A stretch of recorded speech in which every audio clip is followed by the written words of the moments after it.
Hello and welcome to Ho Chi Minh City, Vietnam. Today I'm with Mark and Amanda from the New York City couple. We met up, we're in a park, it's evening, and we have to yell because the traffic is so damn loud. How long have you guys been traveling the world? 14 and a half months. 14 and a half months. Okay, really? Yeah. Sure. That's That's going on 15 close? Yeah, I think that's more We left in months. October. Okay, I left in 20 June of 16. Okay. Oh yeah, so we left in October. So yeah.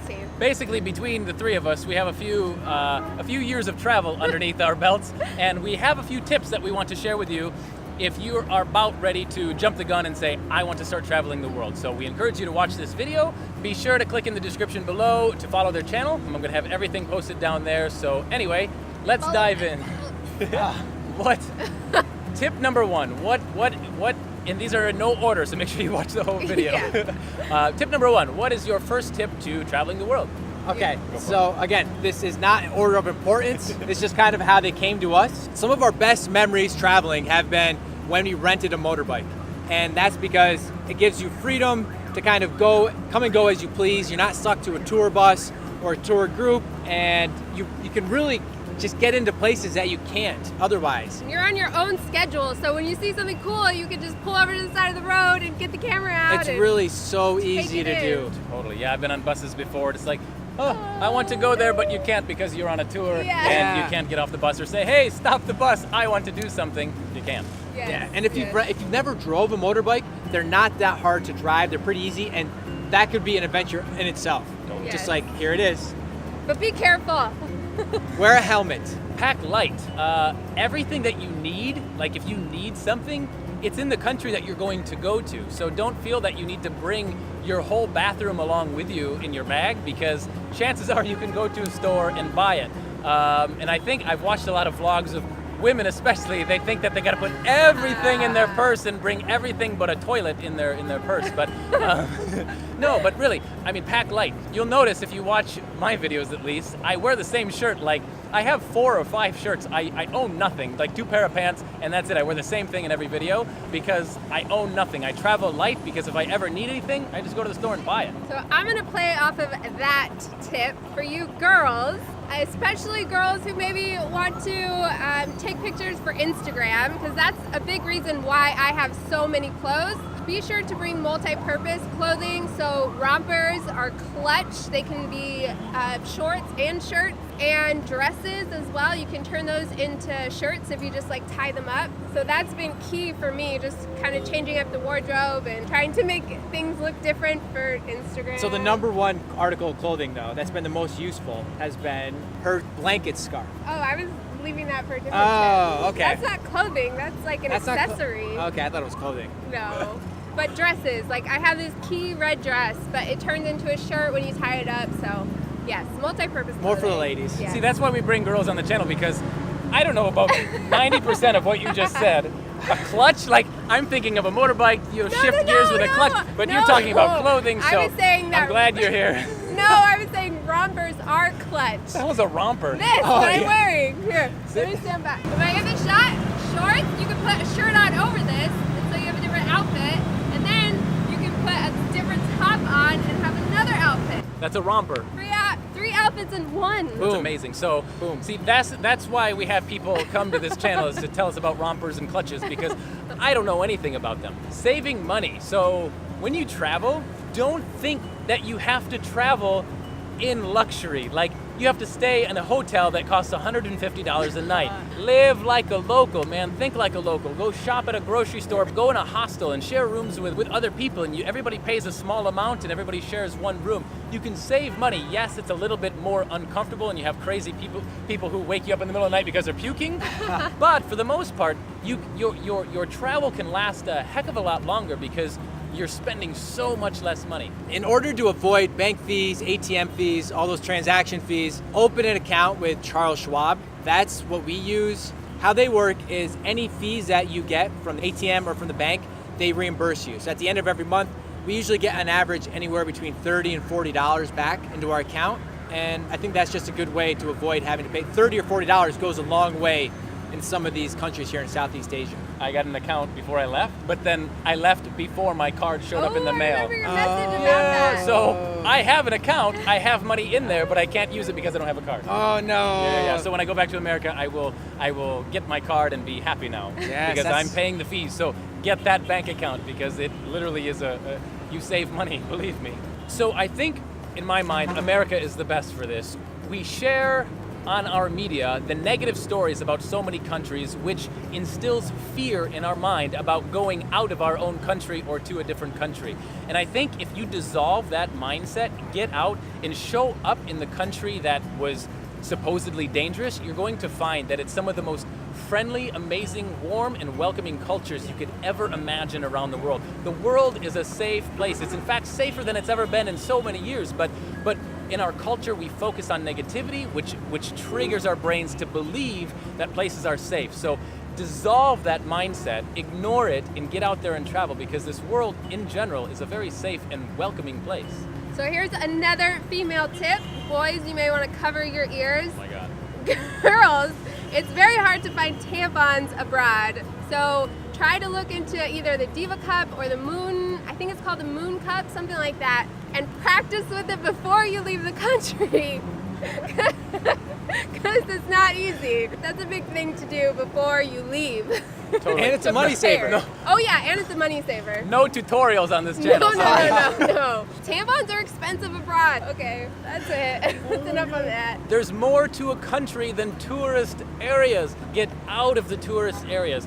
At least from my perspective, I try to focus more on traveling deeper within a culture and going to places that most people don't go, experience the culture. Sometimes you may not want to. Maybe that's not your thing and you really want to stick to the tourist locations. That's cool for maybe 90% of it, but at least leave some percentile of your trip to experiencing the real city, the real town, the real culture, because there's a much richer culture outside of the tourist areas that you may never experience because you stay inside. So put aside a little percentage of your trip to get the hell out of the tourist areas and experience some of the local stuff. Don't be afraid to venture out to eat at local spots. I know a lot of times you'll come to a country and you're gonna be attracted or drawn to places that look familiar to you. Maybe the McDonald's, the Burger King. It's all right to go there once in a while, but try to go to places that are popular with the locals and don't worry about the language barriers. You don't know how many times we've gone to a restaurant and had to point at a menu item or even point at someone else's dish. And if you don't know how to eat the food, don't be afraid to ask too, because they're gonna be more than happy to show you like what goes on where, what sauces to use, all of those great things.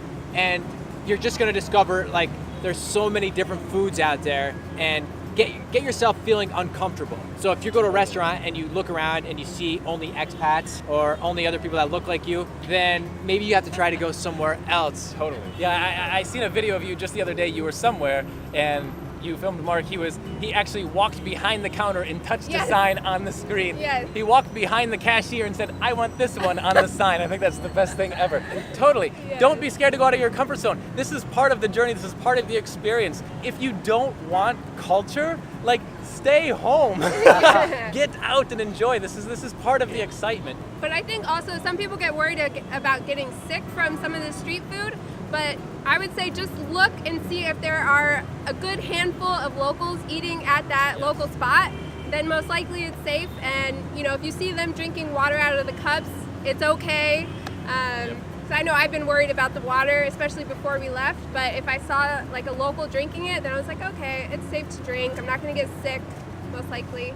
I've only been sick 3 times in 15 months. It's pretty good. I was just gonna ask you that same thing. I've been traveling for, I guess, more than 15 months now, and I have been sick once, like one time, and it was in Vietnam. I was sick one time, so I eat a lot of street food. So yes, there is a chance that you'll get sick, but the percentage is so small that it's not even worth worrying about. Yeah. So totally, get out there and experience the local thing. Oh, and the local food's gonna be cheaper. Yeah. So A lot. save money that way. So this is a weird one, social media. You're going to come across people who instantly want your Facebook account. Like, what is your name? Let me find you on Facebook. I learned my lesson because many times these people will think that Facebook is a platform to message you every day of their life and tell you everything about them and ask you 1,000 questions every single day.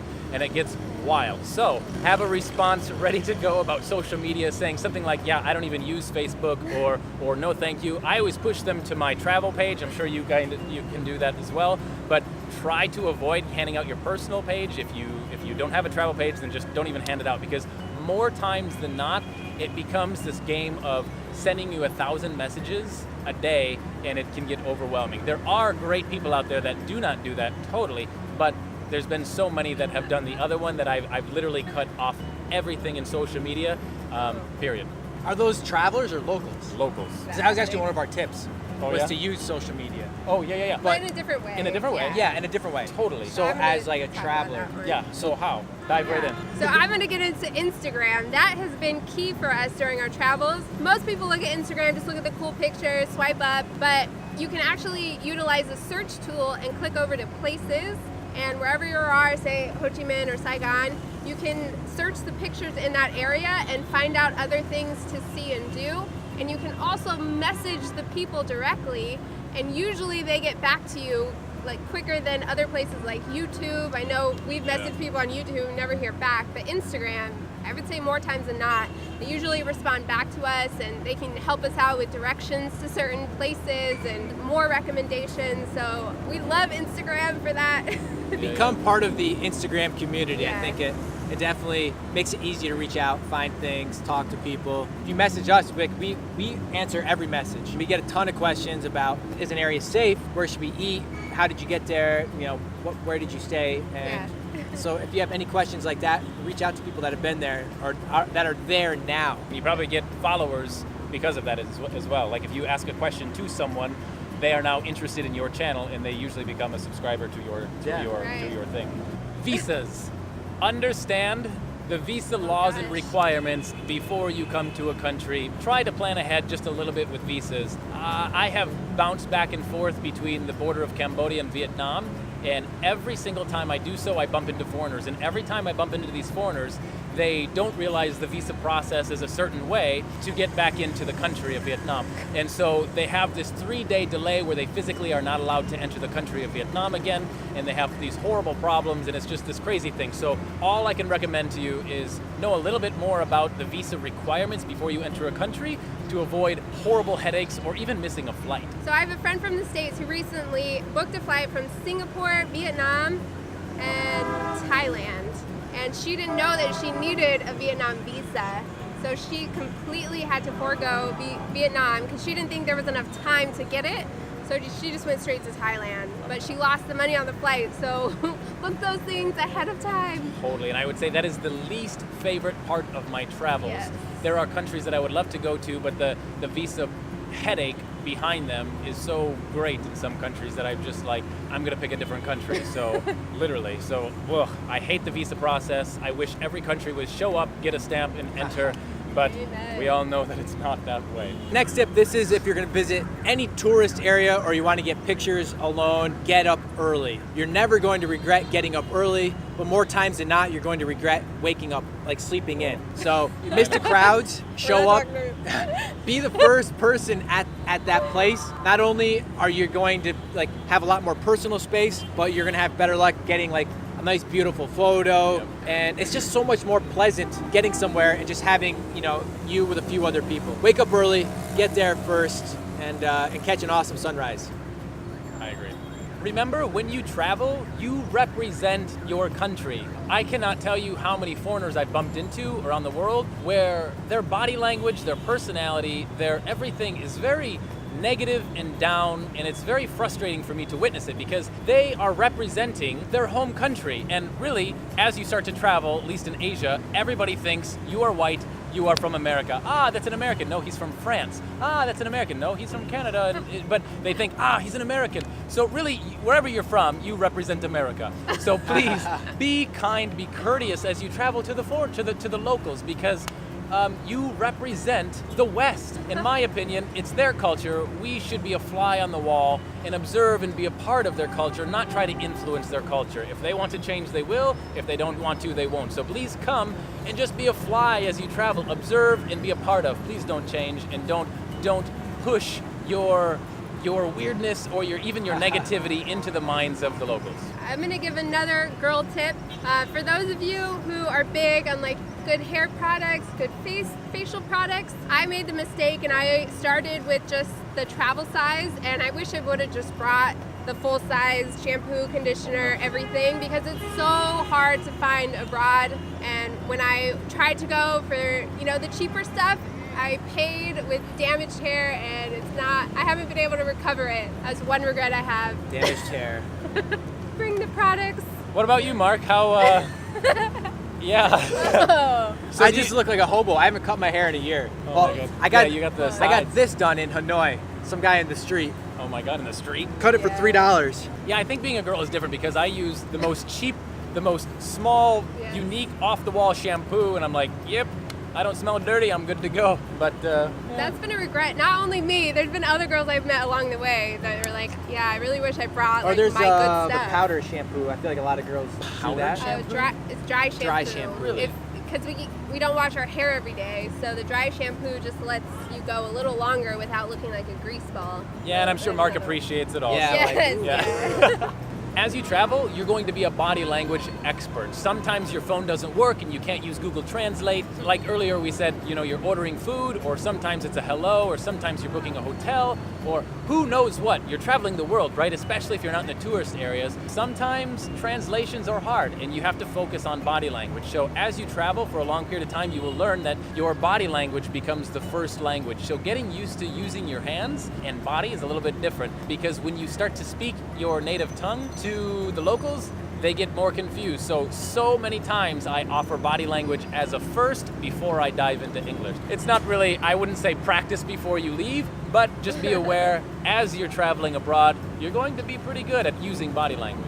That's a good tip. I didn't think about that. Yeah. But yeah, you definitely have to kind of put out a certain, Good like vibe. smile Vibe, more. a vibe. And yeah. Yeah, give a good vibe, because Yeah. again, you're representing the West. Just like if you're in your home country and a foreigner, you can tell they're not from around town, and they start to walk past you and they look very angry, very upset, or their body language is, you're just kind of like, maybe I don't know what they're doing. I kind of want to stay away from these guys. So you get a different vibe. But if you push the smiling vibe and the happy vibe, people feel comfortable around you, and you will have a larger percentage of people who will come up to you and offer friendship to you. So just put out a fun vibe. Yeah. So if you're visiting a new country or you're taking off to travel wherever you're going, just do a quick Google search for local scams, because that's just going to make you a more informed consumer, more informed traveler. You're not going to get caught up in a lot of the little tricks of the trade that people have, because they know how to pull one over on a tourist. There'll be ways they'll maybe, for instance, tell you a certain temple is closed so that you'll get in a ride with them to somewhere different. And they'll come off very nice, Oh, yeah. so it's like easy to trust them when they Totally. speak English. You're like, oh yeah. If they're we'll too come with friendly, you. we try to adopt a philosophy of being optimistic, but at the same time being equally cynical. We want to believe the best in everybody, but at the same time we want to make sure that we're Yeah. aware that there are people out there that are not, genuinely nice. So as long as you visit a country knowing that and knowing what kind of scams they pull, then you're gonna have a better travel, better time. Even though people may scam you, I'm traveling for culture. So if someone stops me and tries to be my friend, I tend to stop and give them my time. Throughout my travels, people have offered me things. Hey, come to my house, or hey, let's go on an excursion, or hey, let's do this, hey, let's do that. And I try to say yes to everything.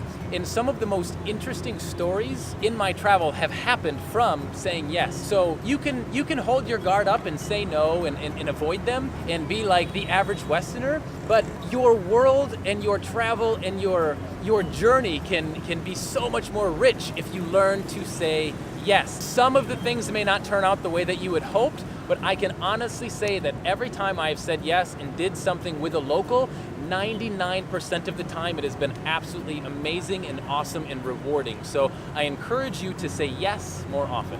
My next tip is there are 3 things that have been key for both of us during the travels. One has been a blanket scarf or a sarong, something like that. There have been plenty of airports where it's been freezing cold and we both are like snuggled up under my blanket scarf, and there's just been so many times where it's been clutch, and I take it everywhere with me. That's one. Two is a good external battery. We had one that lasted about 11, 12 months, and now we have this cheap one that just isn't good, it's crap. So bring a good external battery. And three is to have a good day pack. And one, preferably if you're gonna bring your laptop, bring one that has a separate compartment for putting your laptop. When you're going through airport checks, it is a pain in the butt to have to take stuff out just to get your laptop out. And just having one that's durable that can go with you on hikes and whatnot, it comes in handy, guys. Yeah, I've been in that cold airport in China where I thought I was going to.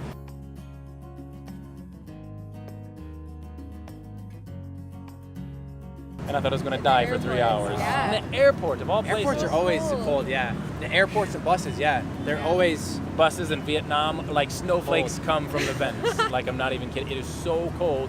Wear warm clothes on a bus. layers. You can just pull them off, I guess. Yeah. So if you're traveling solo, don't be afraid to make friends. It's all about coming out of your comfort zone. When you're out traveling, there's a lot of other people that are also solo traveling, and sometimes all it takes is just an icebreaker. Like, everybody wants to talk. They all want to tell their story, where they've been, where they're going. Cozy up to someone, say hello, where are you from, where are you going? And great places to do that tend to be on like shuttle buses. Maybe you're busing to a tour area somewhere, or a hostel. Yeah, if you're in a hostel, you're just getting breakfast or dinner. It's always easy to sit down and just make small talk with someone. Be prepared to have the same conversation 100 times. 200 times. Where are you going? Where have you been?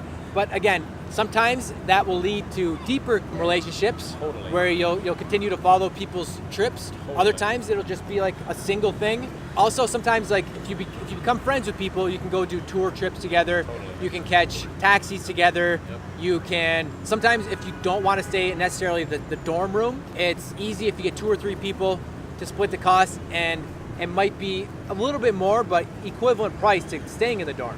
If you have 2 or 3 people, for a private room, that is. Not only solo travelers, couples too, because there's been plenty of times where we've had a group of like 7 or 8 and we got a discount on a tour, and we basically had a private tour with like our close friends, and it was so much fun. Airbnb is a good thing too. Like if you find a cool place, you can split it 3, 4, 5 ways. You guys use Airbnb a lot, right? Yeah. And it's also a good way because you'll meet the local, whoever the host is, the Airbnb host sometimes. If they're around, you can get their kind of take on what to do, things to do in the area, and kind of off the beaten track and stuff. Yeah, don't you have like a discount thing? Like people can sign up and get a discount through Airbnb? Yes, you can get $40 off your first Airbnb stay. Dang, really? I know, yeah. That goes a long way in I Asia, know, especially. I know. And that's anywhere in the world, yeah? Yeah. Kick Yeah. butt. $40 off? Yes.